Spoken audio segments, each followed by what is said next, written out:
I got a very special guest on the show. But before that, make sure you subscribe to the Burn to Turn the Show on Spotify, on Apple Podcasts, also the Field of 68 Media Network.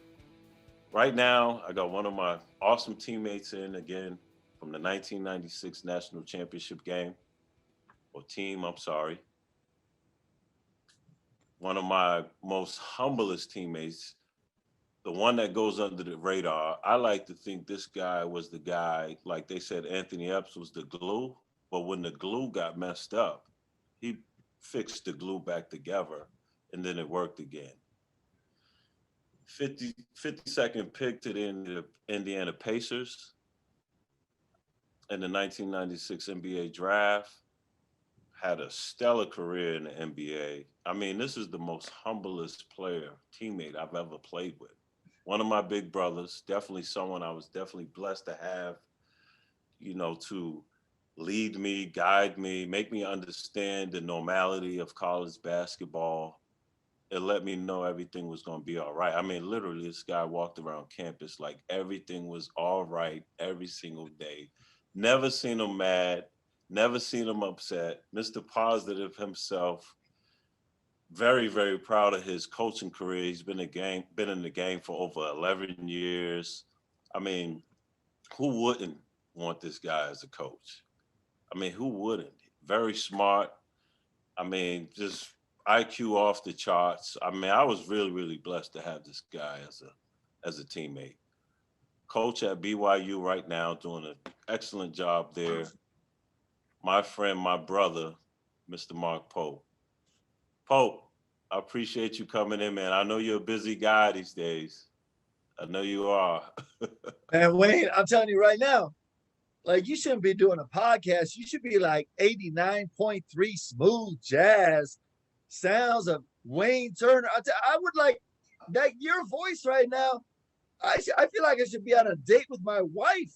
Like it's just smooth and easy and relaxed. Man, that's big time. Let's go. Even the laugh has got this nice calm pause to it. That's smooth. And I don't know where I get that from. I still try to figure that out to this day. I'm still trying to find that ancestor, from the ancient days who gave me this voice. But I always used to hear that. And just for the record, I hated my voice as a youngster because it was so deep, I guess, what I was told.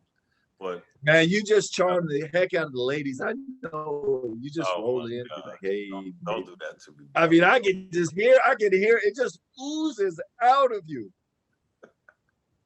Well, now I got you on the show finally, and I appreciate you doing that for me. How's the coaching game been for you? I mean, you've been in the game 11 years. How's that been for you?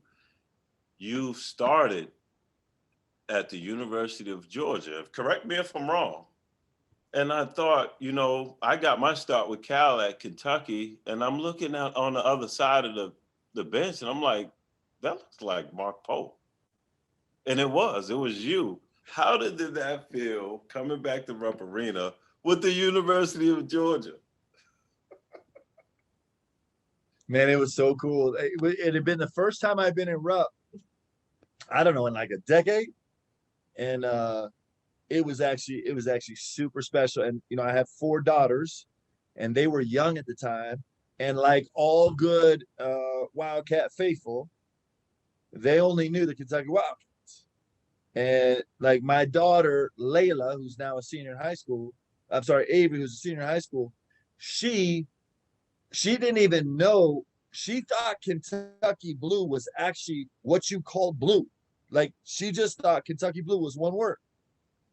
And so when she found out she was going to Rupp Arena, she was like, I'm not going in Rupp Arena and wearing Georgia gear. Like, I ain't doing it. Mind you, she'd never been to a Kentucky game. Her dad was coaching for Georgia. And she was like, no, I ain't doing it. I was raised to love the Wildcats. She was so twisted up. I kid you not. So finally, Leanne, my wife, gets her in a red T-shirt, a Georgia Bulldog T-shirt, but she insisted on wearing Kentucky socks. just to keep it close to home. So it was really special to be back in that building, man. We had, come on, you and I got to share unbelievable memories in that building. It's a place like no other. How many autographs you signed? Oh, come on. Not as many as you, man, but it was a lot. Yeah, right. It's a special place. You know, it's I do believe this in college basketball. I think the fans make the experience in college basketball. And there's nowhere with a more concentrated, devoted, bordering on disgustingly psychopathically sick fan base than the University of Kentucky. And like, how blessed were we to be a part of it? I mean, it's like nowhere else. It really is. It's an incredibly special place, man. I'll forever be blessed that Coach Pitino was crazy enough to let me roll in there for a couple of years. And I'm glad you mentioned the fans, because, you know, people need to understand how much the fans, I mean, played such a role, you know, in all of our careers there. I mean, we were, you know, like rock stars. I mean, even if you didn't want to be a rock star, you were anyway, you know, because you had the blue and white on. Well, I got a couple stories for you about that. You got time for me? Absolutely. Hey. All right, so this is before you got there. I roll in my redshirt year. Okay. I was the freshman of the year in the Pac-10, coming in with a reputation, transferring to Kentucky, kind of a big name. I think I'm the guy. And so I go with Jeff Shepard and Walter McCarty, and we go to the mall. What's the Lexington Mall or whatever it is right there, right? Fayette Mall. So we go to the Fayette Mall, and we're walking around, and there's like the Kentucky store. It's like what do they call it? It's got it's all Kentucky gear. In the front of the store. All sports. There you go, all sports. And we walk by the door, and my jersey, I haven't even played a game yet. My jersey, number 41, is on a mannequin in the front window. And Shep and Walt were like, "What the hell, man? You haven't even played a game yet. Your jersey's out there." So we go into the store, and you know, I'm feeling like yeah. And so I think Walt went to the store manager. He's like, "What's the deal? How come 41's it? Where's my jersey?" And the manager's like, "Well, all the other jerseys are sold out. This is the only one we have left of 41. So all the other players' jerseys, they didn't have any left. That's why I was getting the freaking window." Still bitter about that, Wayne. You was up there though. You made it though. You said all the. Because I was the only one that no one wanted to buy. Damn. And they was mad because all their jerseys was off the shelf. Wow, that's crazy. that's funny. That's funny for real. Well, you know, I mean, I got my jersey in the store, just for the record. I got mine in there. I got mine in there. You know, I want to see that happen. It happened. Hey, Jay-Z wore my jersey. Bro, listen to me. Jay-Z wore my jersey. The runs you guys made, man, what you did in the NCAA tournament, I got to be a fan. It was incredible. I was like, who is this guy? It was awesome to watch. It's really fun, you know, being a player, you know. I mean, clearly you were an incredibly talented player when you walked on the campus. There's no doubt about it, right? Just there's no doubt. But you had just old veteran guys ahead of you. And I think that's one of the most rewarding things is for us to graduate and then to see you, like, of course we knew you were good, but then to go become a superstar, mega star in college basketball, the best point guard in the country. It's pretty cool to watch because you weren't that when you walked on the campus, right? And so sometimes you like it was awesome to watch, man. Super fun. That's cool. I'm glad you shared that with me. That makes me feel good, brother. But you know what? You know, you transferred, right? And Yep. I believe you only played 1 year at Kentucky, right? Played 2 years. I redshirted 1 year and played 2. You played 2 years. All right. So when you transferred, you know, how was you accepted? Like how did the guys like embrace you? Because you were a transfer. I mean, you were coming in, you weren't born that. You weren't born. You came in. Yep. You kind of adopted. So how did the guys accept you when you got there? Well, it was interesting because they had just come off the Final Four, lost to Michigan in the Final Four to Fab Five. Travis Ford and that crew, Mash had just graduated, right? And so I think like everybody, it's different than having a freshman, right? You have someone that's a little bit established, kind of coming in, and so I think the guys were a little bit suspicious and a little bit threatened by like this dude coming and take their time. And so everybody was a little standoffish until the first time we played pickup. And then they're like, "Oh, we're not worried about this cat stealing our minutes." And then everyone was so nice to me, man. But they still they were worried about you because you still remained the starter. I mean, you started for the '96 team, so Yeah, but you know how it was with Coach P. I'm gonna tell you this. I'm gonna tell you one of the magic things about Coach P because I'm on the other side now, so all I'm thinking about is coaching, right? And so this firsthand.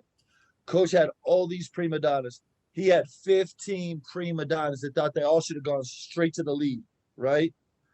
And one of the most amazing things he did, I didn't realize that at the time, but it's genius, is he was so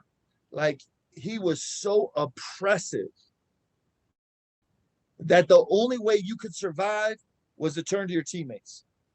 And I'm telling you, I think that's the only way he could make like us Mesa players actually come together and function together, was because like it didn't matter who you were. If you're Tony Duck, Walter McCarty, Wayne Turner, it didn't matter. Like when you got there, you realized within the first few days about like, damn, there's no way I'm gonna survive unless I get some help from my guys, right?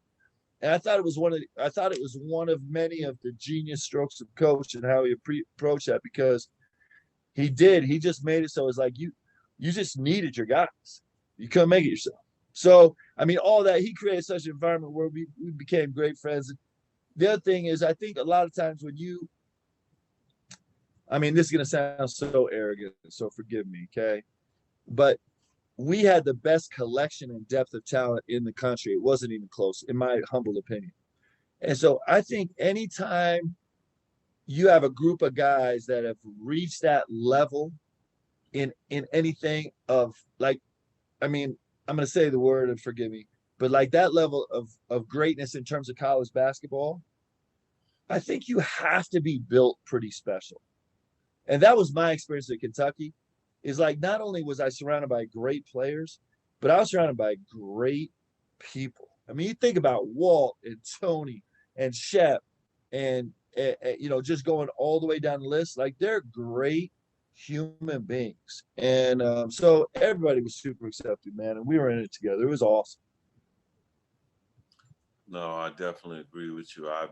And that was the reason why I chose to go to Kentucky, because I felt that embracement right away, from you guys. I don't think I see you a whole lot, but I I felt that on my visit with Tony, even though Rod transferred with Rod, Yep. Antoine especially, y'all was so connected. And y'all had just lost in the Elite Eight, North Carolina. So, and I could see like the togetherness, even though, that had happened, and made me feel a whole lot comfortable. And I always argue about the depth we had. I think that's where we separate ourselves. Yeah. Because we could, if someone was having a bad night in the position, it wasn't a worry, because it was like someone else was on the bench like, oh man, I'm ready, and they just filled that gap. And then a lot of times the guy that was having the bad night, he somehow found his way back into the game as well. So, and we had like, at least 9 or 8 guys that did that every night. And no, I think about it. I was watching the New Orleans SEC tournament in 1996 when we beat Arkansas. Everybody cut their hair off, and they were talking about how you didn't cut your hair off, and I guess Shep didn't cut his hair. Yeah. It was just funny to watch. I was just strolling through, seeing what games people uploaded, and That was one of the games. And I got lucky in that game because Anthony got hurt. Like he got this is bad though, but guys weren't really guys were kind of excited when guys went down a little bit because they knew they were going to play a lot, No but doubt. they did. So Anthony went down, and I'm watching the game. I don't even remember. And I'm like, Anthony went down. That means I'm going in. Yeah. So sure enough, I'm in the game looking like I'm about to, pass out because I wasn't playing that much. But I was just like, wow, I actually played in this game because I didn't play a lot my freshman year, but definitely a lot of fun on that team. I'm glad you mentioned that. I mean, Wayne, and then you think about it like how ruthless were our practices, man? Because one, you had Coach P running the show, and he just is the like, and listen, he knows how much I love him. I love him. I'll feel indebted to him forever. I love him so much, and I love him because he was such a tyrant. Like he was like, he was full on the pedal all the time, right? Just trying to kill us. So you had that, and then you had like legitimately a starting five and a next five. The next five might have been the final four by themselves. And so you know how those practices were, man. It felt like every game day was a day off. I know it wasn't, but it felt like, man, finally we got to a game day. It's not going to be so hard on the court today. It was really special. It was really special what Coach built there. Yeah, definitely. And Coach was such a big, preparation guy. And Yeah.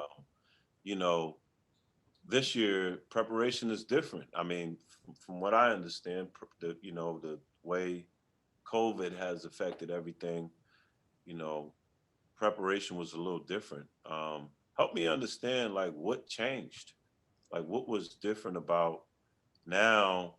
You know, there's no off season. Yeah, it was really different for us because um, you know the we have so many, a little bit like Cal's dealt with, right? He's got all new guys every single year, and so we completely reloaded it again this year also. And so when you do that, what you count on is all the time that you spend together as a team off the court and on the court, but like putting some capital in the bank with each other. So when things get hard, you still want to fight for each other, right? You have to like build those relationships so they can actually last through the trauma and the drama of a season. So I think that's been the hardest part, I think, for a lot of teams is just that we just didn't have the time. We didn't have the time to be together, to do stuff off the court, to like just be in the same room together, to cook out at the house together, to go out together, to travel together on foreign tour or whatever, and even in some cases to practice together. And so when you go to battle in real games and you haven't had that kind of build up where you kind of solidify all those relationships, I think it can be really complicated, especially when it goes bad. I think it'd be hard to save it, harder than normal to save it. So that's probably been the biggest difference. No, I can totally understand. I mean, you could kind of see it because there's no. I know with the Kentucky basketball team, you can see they're not connected. One thing I learned from Ralph Willard, I had a chance to work with him, and being connected was one of the things that stuck out that he always talked about, amongst the team. Um, and the preparation part definitely, I kind of wonder, because with the new guys coming in, unlike ourselves, we didn't have that, that ability to enroll in the class and actually get, acquainted with our teammates before, we actually Yep. took a class or, stepped on campus as a freshman or, the transfers or whatever they transfer in as, we never had that ability to, right before the season starts to, work on the game. And for them, I think it's a great. I think what the NCAA done with that was great. I mean, I think it Yep. definitely helps the kids a lot, and not having that, I could see that affecting a lot of teams. Well, that's what your freshman year used to be. Like when you came in as a freshman, like you just got hit over the head with all that, right? And but talking about Kentucky now, that's way more complicated because they don't have a freshman year to do it, and they didn't get a summer and fall to do it, right? And so then when they hit a little bit of adversity, I get it, man, because they don't have a lot of capital to pull back on. Cal didn't have a chance to do what he normally does with the team, and so they got to figure it out on the fly, and that's really hard to do sometimes. He doesn't have Wayne Turner walking through that door.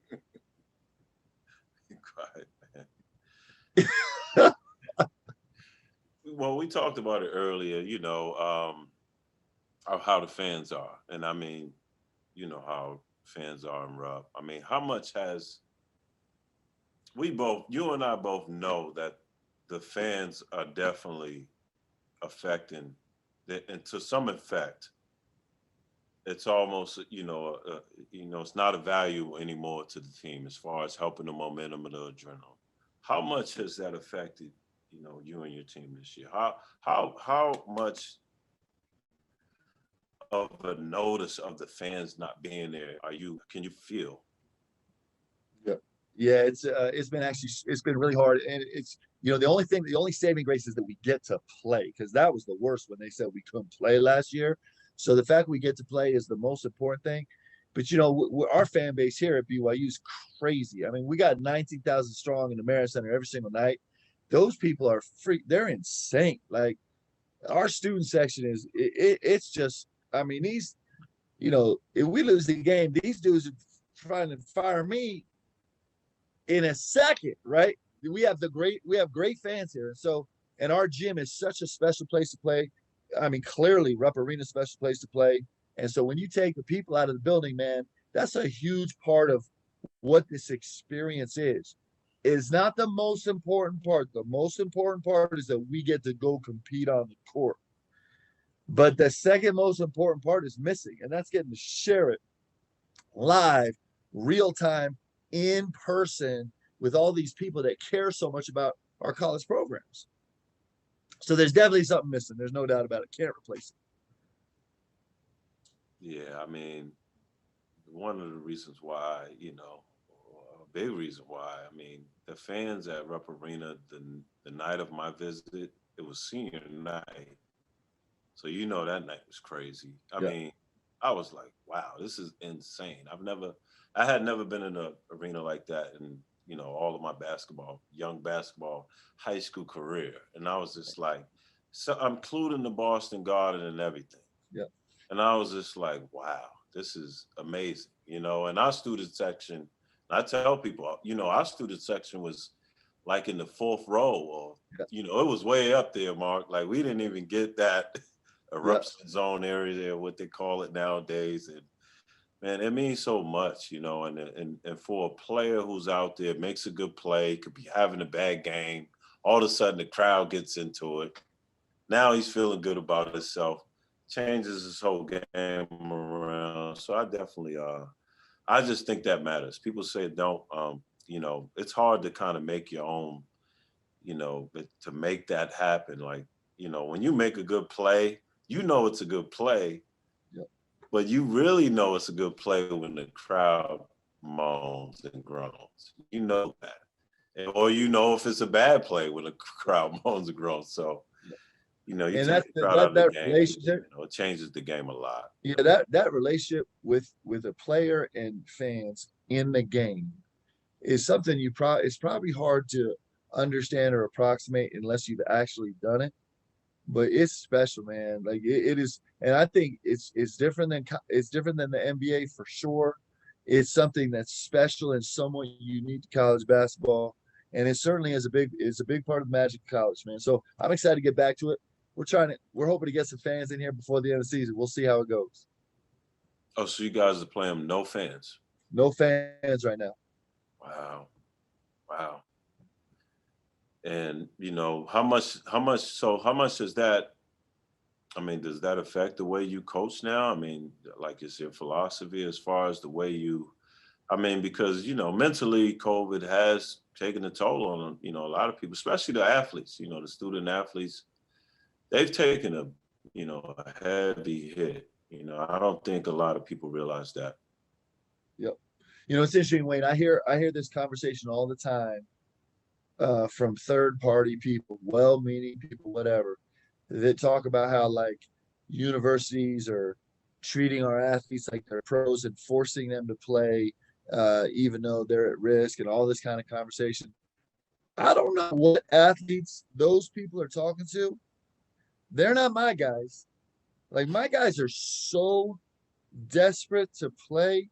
Like they are just it's and they're actually so much healthier playing. Like I got a bunch of guys that they don't function well outside of our team. Like being together in this team with this family actually makes their life right. And so, and being able to compete and work on their game and grow as a team and face the challenge you do as a team.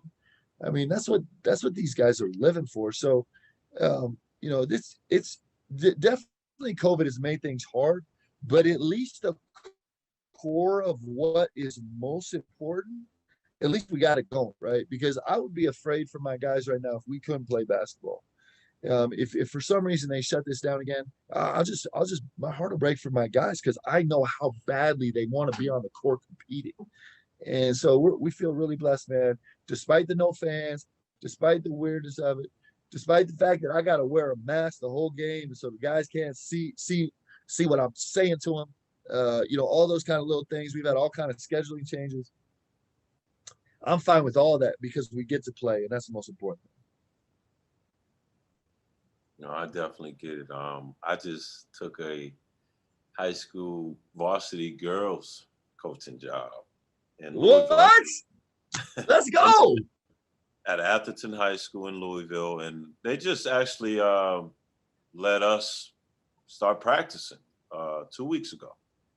And I definitely feel I think I'm feeling what coaches in college kind of felt as far as the whole COVID, the protocols, everything you need to be careful of, who you invite. Are you all allowed to have open practices? Like, can you have any body, like, can your family come to practice? Can the players' family come to practice? I mean, how does that work? Yeah, so it's that's been a hard change too because I have open practices. So we have everybody under the sun rolling into our practice. I like it that way. I like the guys to feel that. I like to feel how much people care.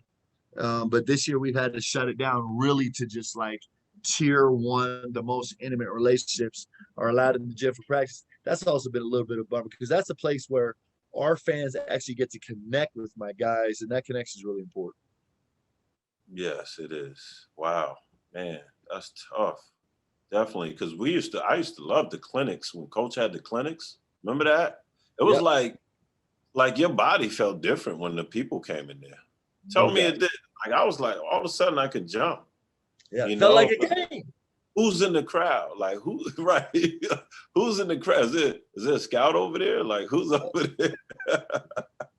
So yeah, I mean, people don't understand that though. Like you don't understand it until you actually are in it and feel it.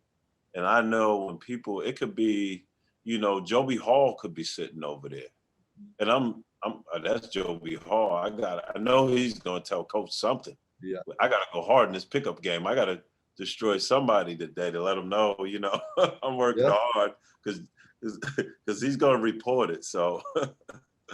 But man, that's just tough to try to understand. And man, I hope that this thing gets under control soon, and these guys can get back to their normal type of careers and enjoy it like we did. Yeah. Being a coach now, obviously for a pretty intense coach. There's our coach when we played was under a lot of, pressure to win the championship game. John Calipari's won the championship game. Okay, it's been a little while since that's happened, but you offer him a lifetime contract what do you make of a lifetime contract? And then if he has a lifetime contract, a lot of people are happy about it. Now all of a sudden, why you want to fire him? I don't understand that. Well, yeah, but listen, that's the beauty of Kentucky, right? Is because people care that much. It's a real privilege to have a fan base like the one in Kentucky, have a fan base like we do here at BYU. If you don't perform, you're going to get crushed. Because what makes this place special, what makes Kentucky so special, is people care. And if they care like that deeply, like if they're having their wedding be at halftime of the game and they got 15 minutes to do the ceremony so they don't miss the beginning of the second half, like they care that much, then anything less than the best is going to be unsatisfactory and people will be frustrated. And so that kind of pressure, certainly, I mean, there's nowhere more pressure filled than in Kentucky. That kind of pressure that Coach Calipari has dealt with every day he's been there is a gift. 2 years ago, I was coaching at a smaller school and we couldn't, it was, I had to have all kind of promotional nights just to get 1,500 people in the stands, right?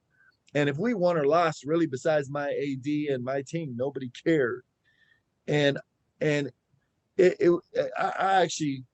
would take my position right now where people want to run me out of town if we lose a game any day, because it just makes it special when people care. And when people care, if you don't perform well, they're going to care, just like they care when you win. And so, I think that lifetime contract for John Calipari, what it really means is like, there's nobody that can come in and do a better job than John Calipari. I think that's what it means. I think probably the administration and donors and the people that help manage the University of Kentucky and the basketball program said, look, we're looking around the landscape, and who's going to do it better than John Calipari is doing? There's nobody. And so let's keep this guy around as long as he's willing to stay, and as long as he's got juice for it, as long as he has a passion for Kentucky, right? Because it's true. Like it's been so well chronicled, but he is just like Coach Pitino did at Providence and then making his way to Kentucky. John Calipari has also changed the game of college basketball forever and how it's done, right? In several different ways. And so I think it's well deserved. I think it makes sense. I understand the logic behind it. And, he just is, he's right now, he's had one half of the season that hasn't been perfect. And so he's going to hear about it. And then he's going to fix it. And he's going to hear about that too. And everybody going to love him like crazy. And that's the beauty of playing at a place like Kentucky and coaching a place like that. Yeah, man. I mean, I just feel like, you got to support them. I mean, especially the players coming in, these guys are not getting they're not getting that normal feel of what, in a welcome to Kentucky basketball normally gets. Yeah. And I think that, for them to understand that, why people are unhappy, for me to understand it when I was there and I had you guys. I mean, I can only imagine, not having you guys there saying, don't worry about it, how I would feel. And, well, and Wayne, also the way, you talked about your visit coming on senior night and feeling the intensity and the meaning that crowd in Rupp Arena puts on you. And then you got to put on a jersey and feel that also. These kids have never felt that. Like these freshmen have never felt that.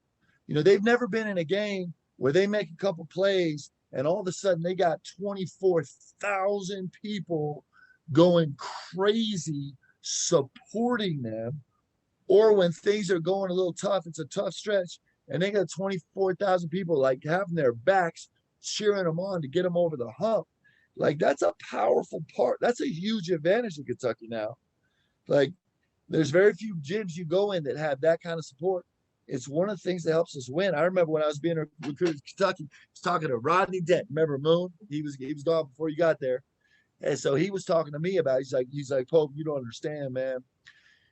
all the guys would talk about the run. They'd be like, I don't know if it's gonna happen at 5 minutes, 15 minutes, 25 or 35 minutes into the game.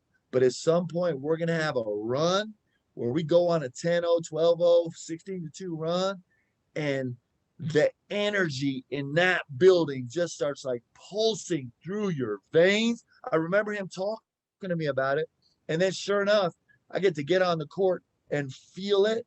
And like that's part of what elevates Kentucky basketball players is because they get to feel that, man. It's like nowhere else. So unfortunately for these young men, they haven't had that support. They just haven't had it this year. And I think that's probably one of several different reasons why it's been a little bit tricky to start the season. Yeah, definitely. I agree with that because I remember Antoine Walker. You're not ready for 24,000, man. You ain't ready for 24. You know, Antoine. He was 24,000 young fella. And he was right. I wasn't ready. But I felt it for sure. Yeah. But you know, just moving forward, you know, I definitely appreciate you coming on the show. I just want to know what was one of the craziest moments? You know, I mean, you know, not X-rated, but craziest moments you had at Kentucky. Like one of the craziest things you probably witnessed. Man, I'm gonna disappoint you. Cause I mean there's 1,000 stories, but like I can't I'll give you two really quick. Okay. So one was we won the national championship in the Meadowlands, and then we got on the bus and drove back to the hotel. And it took me like 45 minutes to get from the bus to the elevator because we couldn't move. And we just and like to get to I was about to pass out, man. Hey, did you go out with us that night though? Nah, I went out with my family. I went in, got my family, we went out. You know, I thought about that. I said, Nah, man, I wasn't. I couldn't hang with you guys. Were a little too heavy for me, man. But like, I just think about that moment going, trying to get from the bus to the elevator, and just being so humbled.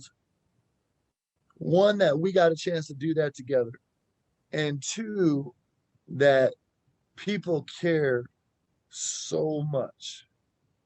Like people cared about what we were all trying to do together so much. That's a really humbling thing, man, because there's just not that many things in life that people care about that much outside of their family, right? And then my second experience was, we did a barnstorming stuff, and we went and did an autograph signing at the Fan Mall. And like there was a aerial photograph. There was like a line 6 wide going all the way around the entire mall and doubling up on itself. I think we were there for like 3 hours.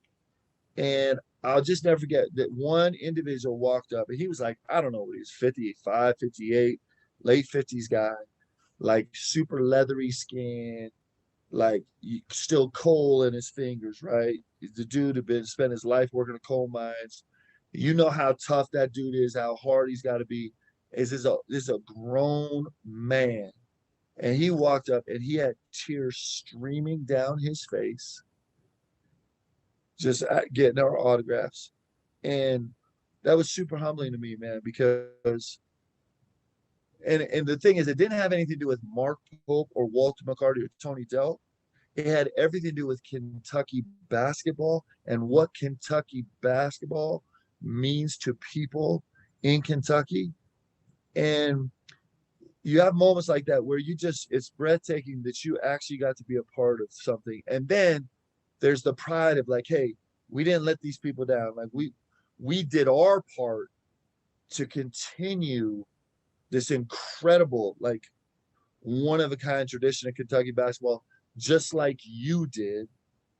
And to be able to have played your part and played it well, I think is a really humbling and beautiful thing, man. I'll be forever, ever grateful. I'll never forget that man's face in my mind ever, because it just reminded me, it just made it so clear what it meant to people. It's pretty cool. That's deep. But what about the chef story with the sled? Come on, has the real story ever come out? Did it ever? Somebody got a hold to it. Wait, but did they take everybody that was with us, or is it just still me and Shep? It was just you know there was a. It was just You you. know there was. It was just you and Shep. That's all it was. Bro, you know there was a third party there that would have got killed, like eviscerated, if it ever came out. Yes, Bro, I'm talking about like it would have been the end of the world. I will leave him out, but the story. Oh my gosh. I really go sledding though. Now, the only thing I couldn't remember was it during the NCAA tournament though? No. I think we were playing. I can't remember who we were playing. That's South Carolina, somebody the next day. It was before one of those tournaments. It was like a critical game. Coach was so mad. Well, no, here's the thing. This is my life, Wayne. Okay, this is my life. So we go sledding, and Shep is like he wants to surf on the sled. So he's right in front of the. I can't remember the buildings, but he's right in front of the building going down the hill. He wants to stand up on a sled. So he falls over, twists his ankle. Blazer Hall. Yeah, no, it was over on a grassy hill. Anyway, so he falls over, twists his ankle. He's like tearing up, like he's in big time pain. I'm like, oh man, all I think about is Coach B. I'm like, this is gonna be awful. So we go back, we get Fast Eddie. We're like trying to fix it. You know, I'm like, Shep, you gotta get this team better by the game, bro. You better not say anything to Coach. He's gonna kill me.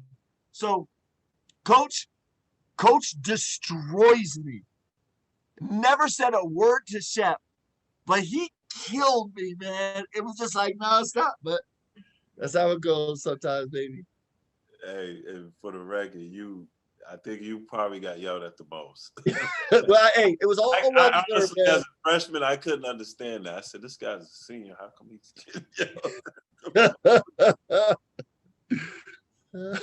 You were the big brother. You were the big brother." Yeah. Oh man, the good old days. And you know what?